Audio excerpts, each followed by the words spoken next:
ನಮಸ್ಕಾರ.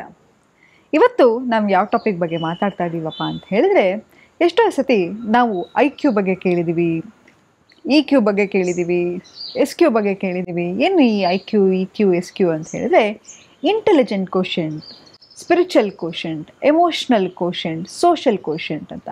ಆದರೆ ಇವಾಗ ಏನಾಗ್ತಿದೆಪ್ಪ ಅಂತ ಹೇಳಿದ್ರೆ, ನಮಗೆ ಶಾಲೆಯಲ್ಲೆಲ್ಲ ಏನಪ್ಪ ಹೇಳ್ಕೊಡ್ತಾರೆ ಅಂತ ಹೇಳಿದ್ರೆ, ನಾವು ಇಂಟೆಲಿಜೆಂಟ್ ಹೇಗಾಗೋದು, ಮಾರ್ಕ್ಸನ್ನು ಹೇಗೆ ತಗೊಳ್ಳೋದು ಅನ್ನೋದ್ರ ಬಗ್ಗೆ ಅಲ್ಲ. ಆದರೆ ನಮ್ಮ ಎಮೋಷನ್ಸನ್ನು ಹ್ಯಾಂಡಲ್ ಮಾಡೋದು ಯಾವ ಶಾಲೆನೂ ಹೇಳ್ಕೊಡಲ್ಲ, ಯಾವ ಕಾಲೇಜು ಹೇಳ್ಕೊಳ್ಳಲ್ಲ.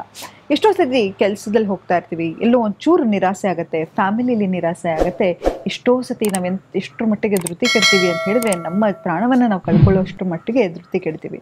ಆದರೆ ಇದಕ್ಕೆಲ್ಲ ಕಾರಣ ಏನಪ್ಪ ಅಂತ ಹೇಳಿದ್ರೆ, ನಮ್ಮ ಎಮೋಷ್ನಲ್ ಇಂಡಿಪೆಂಡೆನ್ಸನ್ನು ನಾವು ಬೆಳೆಸ್ಕೊಳ್ಳಲ್ಲ.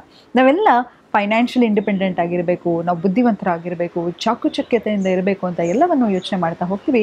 ಆದರೆ ನಮ್ಮ ಮನಸ್ಸನ್ನು ಹೇಗೆ ನಾವು ಎಮೋಷನ್ಸನ್ನು ಸ್ಟ್ರಾಂಗ್ ಆಗಿ ಇಟ್ಕೊಳ್ಳೋದು ಅನ್ನೋದ್ರ ಬಗ್ಗೆ ಒಂದು ಸತಿ ಕೂಡ ನಾವು ಯೋಚನೆ ಮಾಡಲ್ಲ. ಹಾಗಾಗಿ ಈ ಎಮೋಷ್ನಲ್ ಕೋಶೆಂಟನ್ನು ಹೇಗೆ ಸ್ಟ್ರಾಂಗ್ ಮಾಡ್ಕೊಳ್ಳೋದು, ಹೇಗೆ ನಮ್ಮ ಮನಸ್ಸನ್ನು ದೃಢವಾಗಿ ಇಟ್ಕೊಳ್ಳೋದು ಅನ್ನೋದ್ರ ಬಗ್ಗೆ ಇವತ್ತು ಮಾತಾಡ್ತಾ ಹೋಗೋಣ.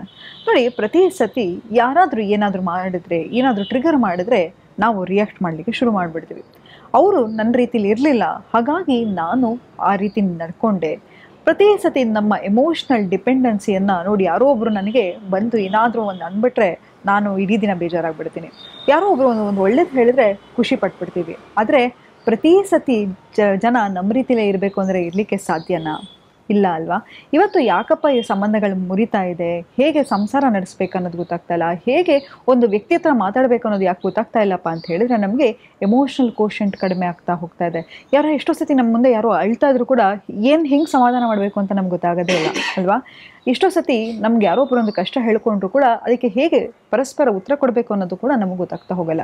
ಈ ಕೋವಿಡ್ ಬಂದಾಗ್ಲಿಂದ ಕೂಡ ಈ ಸೋಷಲ್ ಐಸೋಲೇಷನಿಂದ ನಾವು ಒಬ್ಬರನ್ನೊಬ್ಬರನ್ನು ಮೀಟ್ ಮಾಡ್ತಾ ಇರಲಿಲ್ಲ. ಅದರಿಂದ ಕೂಡ ಎಷ್ಟೋ ಒಂದು ಮನಸ್ಥಿತಿ ನಮ್ಮದು ಬದಲಾಗ್ತಾ ಹೋಗ್ತಿದೆ. ಹಾಗಾಗಿ ಈ ಎಮೋಷ್ನಲ್ ಕೋಶೆಂಟನ್ನು ಹೇಗೆ ಹೆಚ್ಚಿಸ್ಕೊಳ್ಳೋದು ಅಂತ ಹೇಳಿದ್ರೆ, ನಮ್ಮ ಎಮೋಷ್ನಲಿ ಇಂಡಿಪೆಂಡೆಂಟ್ ಆಗಬೇಕು. ನಮ್ಮ ಎಮೋಷನ್ಸಿಗೆ ನಾವು ಜವಾಬ್ದಾರಿ ತಗೋಬೇಕು. ಯಾವಾಗಲೂ ಅಷ್ಟೇ ಎಲ್ಲರೂ ನನ್ನ ರೀತಿಯೇ ಇರಬೇಕು, ನನ್ನ ರೀತಿಯೇ ಮಾತಾಡಬೇಕು, ನನ್ನ ಥರನೇ ಇರಬೇಕು ಅಂತ ಹೇಳಿದ್ರೆ ಇರಲಿಕ್ಕೆ ಸಾಧ್ಯ ಅಲ್ಲ. ನಮಗೆ ಅಂಥವ್ರ ಜೊತೆ ಬದುಕಲಿಕ್ಕೂ ಸಾಧ್ಯ ಅಲ್ಲ. ನಾನು ಯಾವಾಗಲೂ ಕಳೆದ ಸಂಚಿಕೆಯಲ್ಲಿ ಹೇಳಿದ್ದೆ ಅಲ್ವಾ, ಒಂದೇ ಪರ್ಸ್ನಾಲಿಟಿ ರೀತಿ ಇದ್ದರೆ ಆ ಪರ್ಸ್ನಾಲಿಟಿ ಒಟ್ಟಿಗೆ ನಾವು ಬದುಕಲಿಕ್ಕೆ ಸಾಧ್ಯ ಇಲ್ಲ. ಹಾಗಾಗಿ ಪ್ರತಿ ಸತಿ ನಮಗೆ ಬೇರೆ ಬೇರೆ ರೀತಿಯ ಒಂದು ಪರ್ಸ್ನಾಲಿಟಿ ಇದ್ದರೆ ಮಾತ್ರ. ಹಾಗಾಗಿ ಇಂತಹ ಎಮೋಷ್ನಲ್ ಇಂಡಿಪೆಂಡೆನ್ಸನ್ನು ನೀವು ಬೆಳೆಸ್ಕೊಳ್ಳಿ. ಯಾರು ನಮ್ಮ ರೀತಿ ಇಲ್ಲ ಅಂತ ಹೇಳಿದ್ರು ನಾನು ಬದುಕಬಲ್ಲೆ, ಯಾರು ನನ್ನ ರೀತಿಯಲ್ಲಿ ನನಗೆ ಇಷ್ಟ ಬಂದಾಗೆ ನನಗೆ ಟ್ರಿಗರ್ ಮಾಡ್ತಾರೆ ಅಂತ ಹೇಳಿದ್ರೆ, ನನಗೆ ಕೋಪ ಬರ್ಸ್ತಾರೆ ಅಂತ ಹೇಳಿದ್ರು ನಾನು ಕೋಪ ಪಟ್ಕೊಳ್ಳಲ್ಲ.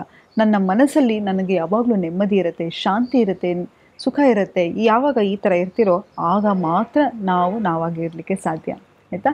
ಹಾಗಾಗಿ ಈ ಎಮೋಷ್ನಲ್ ಇಂಡಿಪೆಂಡೆನ್ಸನ್ನು ಬೆಳೆಸ್ಕೊಳ್ಳಿ. ನಮ್ಮ ಎಮೋಷನ್ಸನ್ನು ರೆಗ್ಯುಲೇಟ್ ಮಾಡೋದಕ್ಕೆ ಸುಲಭ ಉಪಾಯ ಏನಂತ ಹೇಳಿದ್ರೆ, ನಿಮ್ಮ ಜೊತೆ ಒಂದು ಸೋಲ್ ಕನೆಕ್ಷನನ್ನು ಬೆಳೆಸ್ಕೊಳ್ಳಿ. ನಿಮ್ಗೆ ಏನು ಇಷ್ಟ ಇರುವೋ, ಯಾವುದನ್ನು ತಡ್ಕೊಬೋದು, ಯಾವುದನ್ನು ತಡ್ಕೊಳ್ಬಾರ್ದು, ಯಾರಿಗೆ ಪವರ್ ಕೊಡಬೇಕು, ಯಾರಿಗೆ ಪವರ್ ಕೊಡಬಾರ್ದು, ಯಾವ ಟಾಕ್ಸಿಕ್ ರಿಲೇಷನ್ಶಿಪ್ಪಿಂದ ಆಚೆ ಬರಬೇಕು, ಏನು ನಿಮಗೆ ಮುಖ್ಯ, ನಿಮ್ಮ ಭಾವನೆಗೆ ಏನು ಮುಖ್ಯ, ನಿಮ್ಮ ಮನಸ್ಸಿಗೆ ಏನು ಮುಖ್ಯ, ನಿಮ್ಮ ನೆಮ್ಮದಿಗೆ ಏನು ಮುಖ್ಯ, ಅದನ್ನೆಲ್ಲ ಪ್ರಯಾರಿಟಿ ಮಾಡ್ತಾ ಹೋಗಿ ಈ ಎಮೋಷ್ನಲ್ ಇಂಡಿಪೆಂಡೆನ್ಸ್ ಬೆಳೆಸ್ಕೊತಾ ಹೋಗ್ತೀರಾ ಅಂತ ಹೇಳ್ತಾ ಇವತ್ತಿನ ಸಂಚಿಕೆನ ನಾನು ಮುಕ್ತಾಯಗೊಳಿಸಿದ್ದೀನಿ. ಧನ್ಯವಾದಗಳು.